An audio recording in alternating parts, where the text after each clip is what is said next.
Well, Speaking of Twitter, Twitter the seems to be the only place that you can find any information as to what's going on in France right now. I mean, I wouldn't know because I don't really look anywhere else. I mean, Twitter's the start. It's not the end, but it's the start of me learning things. I don't know where else to start because It's not coming up on any any of my other legal feeds. It's like not what? showing up, huh? Like what other feeds It's do not you know? showing up on YouTube, as Okay. far as like in the feed. And I'm talking about like main stuff. It's not showing up on Facebook. It's not kicking into my feed in Facebook. Okay. Um, because I just glance at them to see what they're doing. Yeah, I Um, don't I don't and so really use Facebook. and then everybody that I'm seeing on Twitter is saying like, why is the mainstream not talking about this? Like, why I is think we CNN and know. Fox are not? I know we know. I'm just saying, like, that's the thing that they're saying, and so that leads me to believe that. And these are people that I mean, like I could go check CNN, but I'm not. I don't have time to. Well, I don't have TV, so I I couldn't watch mean, CNN if I wanted to. I could go online and check their website, check Fox's website, but they you may know, have some articles that they're writing about saying, see, we totally posted about that, but they just yeah. don't promote it at all. And Um, instead, all like most of the major cities in France are on fire right now. Like they're burning. is it outside of Paris? I haven't Oh seen much yeah. indicating. Oh, Oh yeah. So Paris is where it started. So for those who don't know, there was an incident where an um, a young man of I think Algerian um, it's probably. background. He was either I don't know what the whole story behind it was, but basically they pulled him over. He had like I guess like stolen a car, was doing something. He didn't have a driver's license, so they tried to get him out of the car. He decided to gun it while there's like a French police officer on the hood. Like launches the guy onto the hood, and he's like there now, and the cop ends up like shooting him so that he doesn't kill the cop by running into something because he can't see. This started an just absolute crap show of protests across Paris, and it has since spread from Paris to Marseille to Lyon, and last I saw, it's now in Switzerland. No. Yeah. Oh, So I this is what I fired all want this off. That's how this got started. Um, Switzerland's going to be it's interesting. out there.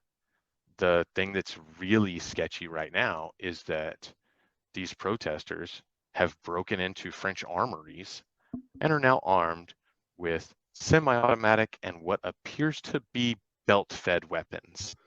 Lord, I have seen what you have done for others, and but no, I Bless you, my child. uh the that's crazy. Yeah, Like that, I'm curious what Switzerland does because they're a little different up there. Like the Swiss are sort of isolated in the mountains, and so they kind of don't really they deal with all of Europe's shit kind of from afar. the problem is, I don't, here's But what it's I been think that changing. you're going to run into is that all of these countries in this area, if you'll remember a few years back, there was a huge immigration issue in Europe, and they just took in everybody all the time. I mean, like, I knew about this, God, this was years ago, would have been 2012. I actually met a French couple while I was vacationing in Peru, and they were talking about how it had gotten bad because people had, so many of these immigrants had moved in and were just like, they're not assimilating, they're not becoming part of the culture, and they don't believe in the state of that, like they don't have that cohesiveness. And Well, so they don't believe like they were the creating state all doesn't sorts of represent them. issues. Right. The state doesn't Which represent them in their own minds, and so the state does not have their consent to govern. And so, Well, and on top of that, they only want free stuff. Like well, I want free. they have this, yeah, Who they doesn't have want free stuff? they have an entitlement mindset where it's like, oh, well, have you seen some of the houses? And like I've seen people like taking pictures of like where this housing is and and they're like, what are they complaining about? Like they're in the suburbs. It's like some of the nicest stuff. They gave them all sorts of really fancy living arrangements, and now they're just pissed about it because it's not good enough. Like this isn't the ghettos of Chicago and Detroit, you know, like What's I that's think not what this is like. This is nice. it's people say that there is sort of a myth, particularly on the left, that uh, the problem is inequality and poverty are one and the same, and I think that that is absolutely horribly wrong, and it exhibits the absolute problem with that, because the problem is not poverty. It's in the sense because it implies that poverty is relative, and that is dumb. Poverty poverty is just like generally how much you're struggling. That's more of a an aspect of opportunity, right? Like they're demanding free stuff probably because they feel like that's the only way they can get it, because they feel like they don't have opportunities. They don't have opportunities because they're not integrated into society, so they can't leverage the social networks, right? They don't integrate into French culture, I so don't they're fighting French culture, right? that right. I so the way So in I order to succeed, they have to displace French culture. eh, yeah, I mean, I think that's kind of the way they think. The only argument I would have with what you stated was that they're not being integrated. They're choosing not to. I would make that distinction. Whereas, like you have Yeah, in Sweden, like one of the issues that Sweden had is that Sweden brought in a bunch of immigrants, but then they like put them in their own city away from everybody else and was like, here, y'all go over there. And look, we took people in instead of, no, but that's no, how. like come and live amongst us and But do that. But that's not how Paris is, from what I understand. I mean, it's I say they're not being integrated because that's people tend not to naturally integrate if they have a choice because it's hard. They it's somewhat painful. You have to give up a little bit of your culture and embrace a new one. Sure. It's hard. So you have to kind of be like forced to do so in the sense of like enforce monogamy in the cultural sense, not like necessarily the legal sense. Well, I mean, you have to be flexible, right? Like you have to be open to new ideas and willing to do new things. And like one of the Yeah, things that I see is that they're just not willing to do that. And part of it is like they just they're not doing anything. And like there have been some Middle Eastern countries, some Islamic leaders that have come out and made some statements like, "Hey, y'all came to the West, America, more specifically, I think they stated, but y'all came to our countries and wanted to impose your way of life, the way that you wanted to live on our countries, and what you imported from us." Was the worst of our society, the people we wanted to get rid of, the ones we wanted to put in jail, the ones that we wanted to put behind bars, because they were problematic, and you just imported them into your country. Like I don't feel bad for you because you got what you yeah. I what mean, you were it's playing for. So have people fun. people gave Donald Trump a lot of credit for saying they're not sending their best. Of course they're not. Every country wants to keep their best. No one's like the people that leave are almost never the best. Like you see some of that with Americans simply because they can attribute a bunch of wealth and then go somewhere. The best of us can go somewhere else and take that wealth with us. Ooh, that sounds like a hell of an idea. I'm just no, no. I think you're right to a certain extent, but I mean, like you see that we used to have a real bad problem that people, different countries actually had issues with what the U.S. was doing with regards to what is it, the HB1 visas, Yep. because we were actually pulling some of the best and brightest, and we were creating Yeah. brain drain in some of these countries because people weren't going back Boo-hoo. because the opportunities were here. Well, now that's changed. Yep. Those people are going back. And you know what you're starting to see, the people that are immigrating here, they're not like this whole like that they're you know that they're refugees. They're not refugees, they're economic migrants. They want work, they want to get paid, and they They're want going to free claim to be stuff. refugees, sure, because it's Well, you yeah, get better chance of immigration status if you do that. It's right. No, I'm just making sure that I'm being clear for people who are listening. Like that's oh, I no, not, no. I'm just saying, these like people this say is that that's what they're doing. That's not what they're doing. yeah. Of And the course, they're people going that to are say coming that. is they're like, oh yeah, they're we're gonna get, they're telling them, oh yeah, if you go, you're gonna get free healthcare and you're gonna get free food and they're gonna get free housing. Well, guess what? We don't want the people that come here that want all this free stuff. We want people that just like, if you want an opportunity and you want to work for it, I'm okay with that. Like those are the people I'd like to have here, right? Like Yeah. you're going to work hard, you're going to contribute to society, you're going to pay taxes. I think you need to do it legally. I don't think that I think that if you do it illegally, that should bar you from being able to work legally in this country for a decade. No, I Period. would like to see like if you come in here illegally, it is like your path to citizenship is now garbage. The path to Sure. citizenship for you and your family is much harder, Right. much No, much I harder. I yeah, I'm good. And but also we need to have a path to legal citizenship that encourages, enforces, and verifies American values. Right. Like if you hold American values already and you believe in them, and that's what you like about our country, then welcoming them into the country seems like a good idea. And the other key is like you have to do that within reason. Like there's a reason that we have limits on stuff. Oh It's yes. because the infrastructure alone can't handle it. Oh, And we I can't mean, build the infrastructure fast enough.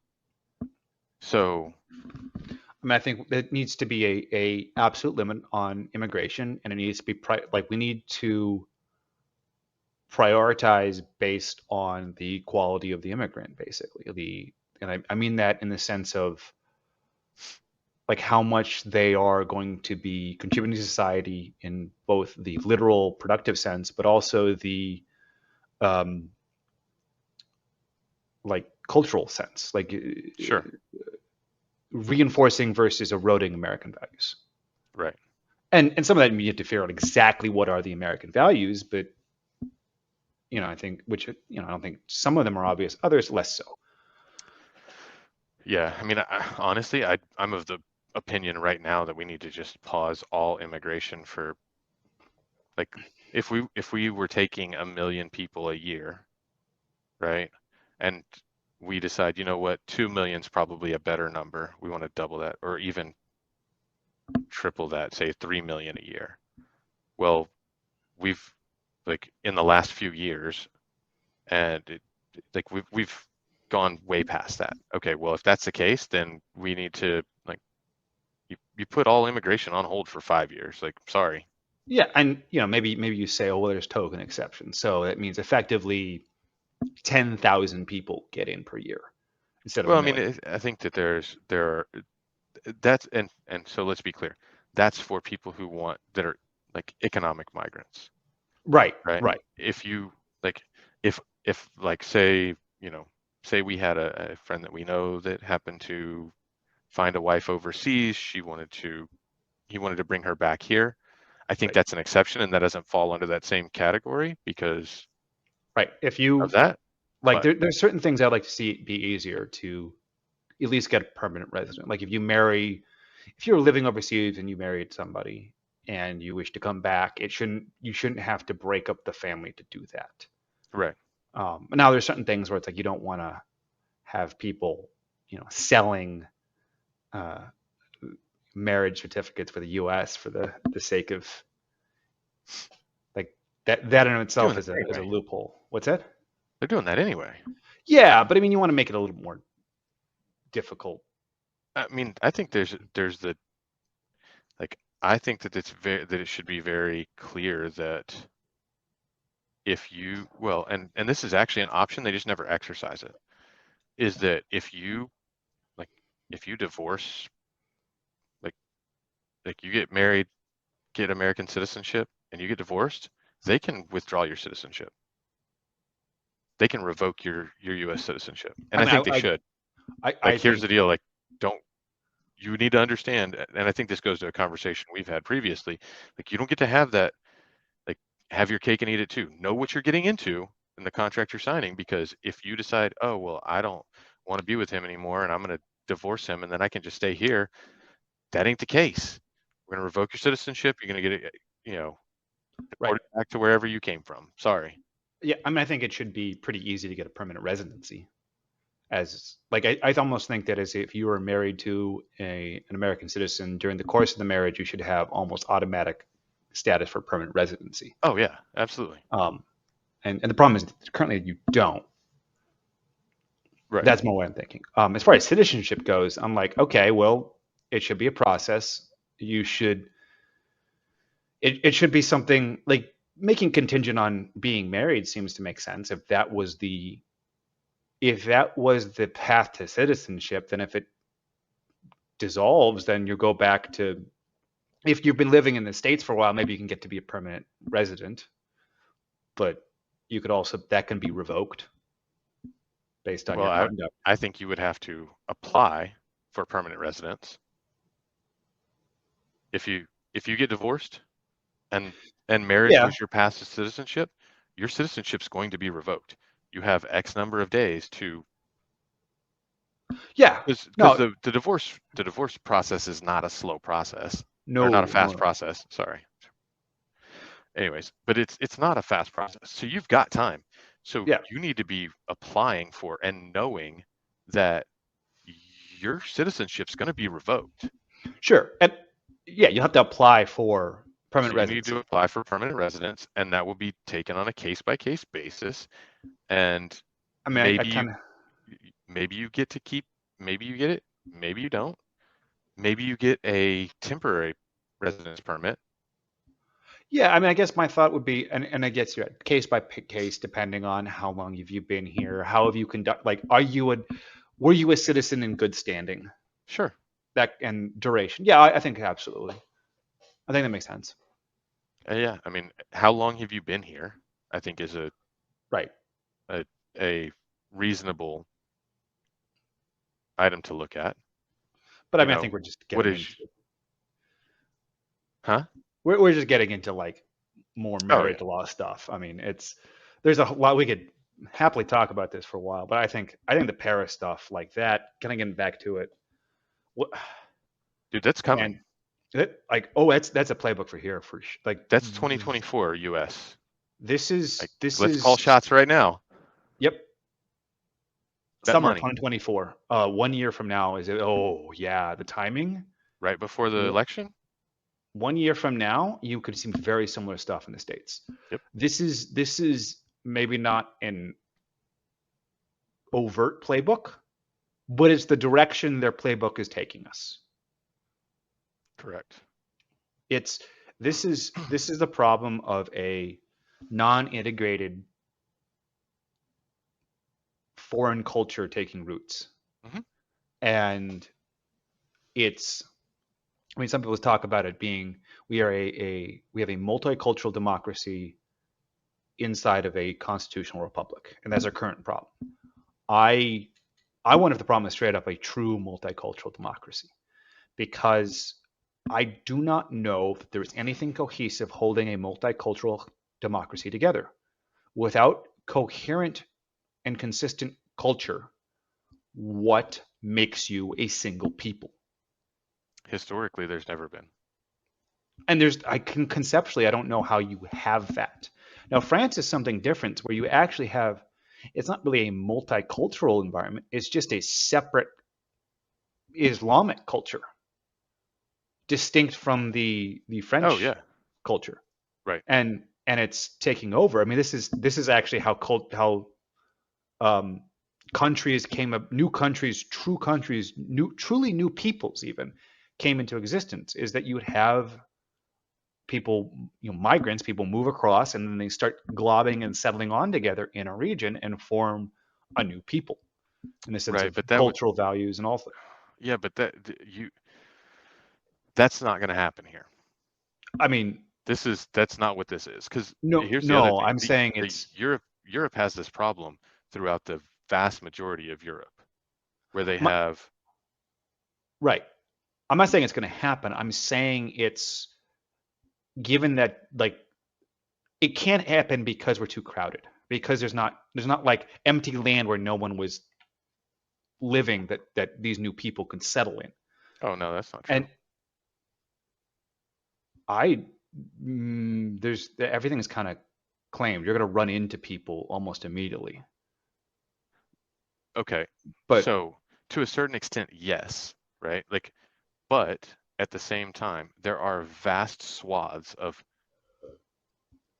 most countries that are fairly uninhabited. yes, but if you, I mean, and there are some places where small communities can pop up So, where you could pop up before, like no one exercises the rule of law there, but there's not many, and they're small in terms of the amount of people they could hold before someone goes in and tries to exercise their legal authority over them. I mean, yeah, But sure, but I mean, like you can have that. That's fine, but you have the same. You have the ability. You could literally, if you wanted to, move to France, find a spot that is not highly populated. If you have a culture or a group of people who are of the same culture, they would that could move into that area, and then they could just say, "Hey, we're our own country now." what do you think is happening? That's not what's happening. I But mean, what's the they're difference? they're now having to, well, because right now what you're going to have is you have this. Well, first let's start with this. With this, you could do that. That can happen. If you look at the U.S., we have that.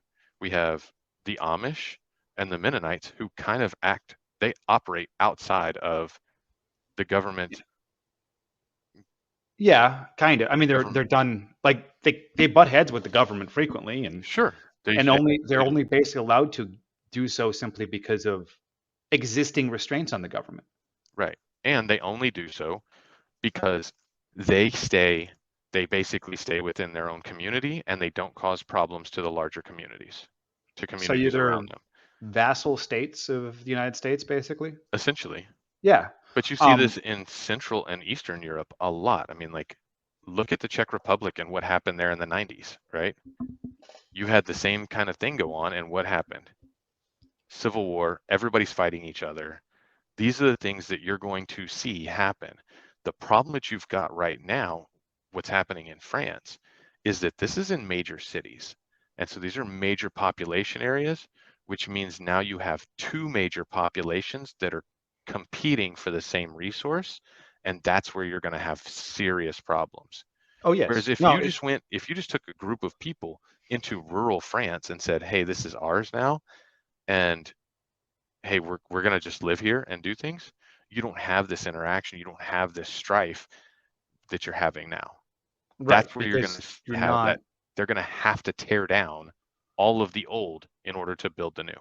Well, and that's part of the issue that this happens when you do so within a socialist style setting. And I don't mean socialist in like the economic structure. I mean socialist in that you have a very strong um, pooling of resources, Right. which just happens in cities where you're using public transportation, public accommodation, the public availability of stuff. That becomes where now you're competing over the same resources provided by a representative structure. And so now they're trying to leverage that representative structure to gain more control over the resources. And they're doing so, it's war. It's war. It was fifth generational warfare, but it's fifth generational warfare. That means that you incorporate the past four generations as well. And we are currently looking at something like third or fourth right now. Um, Things are on fire. Yeah, I mean, this is what happens whenever tensions go hot. Yeah. And So it's, anybody in the US who's talking about like, oh, well, blah blah blah, you just remember this is what you're asking for. And I know you think that it sounds good. I promise you, what's going to come out of France, if this continues, which I haven't seen today what's going on because typically I think that the rule is like 3 to 5 days, and if it goes beyond that, it's gonna be real bad, real Yeah. bad. I mean, But I saw the it's other day they stole a tanker. I saw another video where they took a guy out of his truck and just stole the truck, I like heard not like an 18-wheeler truck. did is there confirmed? I heard somebody was found to be defending themselves and they hauled him out and cut off his hands. Yeah, I haven't confirmed that. I heard that from Like that's reputable sources. yeah, it's the whole like they're not just they're like it, it's something where I don't I best case scenario they bottle this back up to deal with it again later if or like that's how I see unless they want to put this down. But if they're going to stop this sort of right, their current actions have said that rebellion is somewhat acceptable. If they want to say rebellion is bad and you cannot rebel like this, as they should, because this is just an unacceptable behavior for anybody, Yeah, they're going to have to go in and start shooting people. It doesn't start that way, but it's inevitable. yeah. You have to nip this in the bud because you hit the nail on the head, man. Like if they just get it back under control and they don't do something to remedy and rectify this situation, all you're doing is putting the top back on the bottle, waiting for it to explode again. That's I it. mean, like you need to find the people that like you're going to need to hang people. I think they use guillotines in France. I hope so. That would be so much better. Um, I don't think so, but no, Well, they used to yeah, I know. historically anyway. It's times are coming. They mean to bring it back. The it's like the people that cut off this guy's hands. Those guys need to be made. They need to get harsh sentences, and they need to be made an example of Yeah. because you cannot.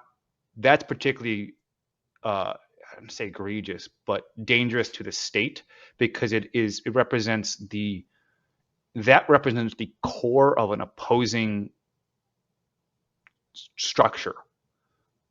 And so you need to say that no, you do not get to impose a foreign structure. And I don't mean, I'm not saying that this is coming from Algeria or whatever, but it's certainly alien to France. It is not something that comes out of France. It comes from somewhere else. No, this is something that is fairly common in Islamic law. Right. And I'm saying it's not I'm not saying it's not foreign in the sense of belonging to a Right. single country. It's just No, foreign is not belonging to it's France. not. And It so, is not the law of France. That's right. not how we do things. And they either have to step up and say, this is not going to be acceptable. We're not going to tolerate this, or I mean, it's game over. What's interesting to me is I saw um, there was a guy who they labeled him as a far rightist or a nationalist or something like that, who has been evidently fairly outspoken in the past. He came forward and put something out there, and it's like it was a short video telling everybody like, hey, stand down. The Yeah. police need to do this. They need to take care of this, and we need to stay out of it because if we He's get right. involved, they're going to make it look like we're the bad guys and look at what we did and how racist we are and all this other stuff. Stay out of it. Let the police handle it. If they don't, then He's right. it'll destroy the it'll destroy the structures. It is what it And is. and when it and that happens And here, same thing. yeah, and exactly. I think this is a message that everybody needs to take to heart because we're going to see this stuff again. Now, I'm not saying don't protect your Oh no. individual home or neighborhood or friends, family, that kind of stuff, Yeah. but do not go out and actively engage in trying to stop this kind of behavior because what will happen is that you will be demonized. And if you don't believe me, go look at Austin, Texas, and go look at New York City. Like yeah, just watch the news for a bit. I mean, It's well not the actual news. Go on Twitter. Well, I mean, you It's see the guy in New York who there's that Daniel Penny and Daniel Daniel, Perry. right, that protected people from a violent person, so violent and so egregious that two other people helped him to restrain this man. The guy ends up dying, and now he's charged with murder. Yeah, Why be would I get aware. involved? You Have do not fun. have. They do not think you have the right to self-defense. Correct. That is how you need to remember this. So have a plan to extract your family when the cities are on fire. It's going to come. Um, you need to be aware that if you defend yourself, you are the police, possibly the police in your own state are going to consider you enemy. Hmm. Act accordingly, but have a plan. Yeah. Do not think that the police are on your side. They're not. No, I if don't care how you're much you if act the you blue. I don't care how if many stickers you've got on the back of your car. They're still going to arrest you and throw you in jail. And it's and not going to be, and at past that, it's not going to be up to them. It's going to be up to the district attorney, who most likely is against you. right, and keep in mind that you may like and trust your local sheriff, but when the indictment in New York comes down for murder, your sheriff is probably just going to say, yeah, well, you killed a guy and it was murder, so I'm going to have to send you back up there. And Hmm. he's not gonna fight for you. He's not. Do not like I hope he does. And there are some sheriffs out there that know what time it is and will fight for you, but most won't. Most will Right. see there's a murder charge in New York. I'm going to help them extradite.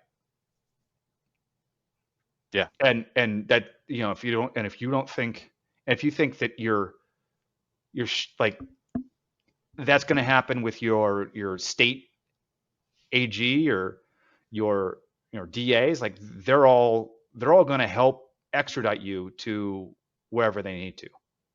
Maybe. The other thing is you need to go look at who your state AG is, who your local Yes, AGs are, yes, right?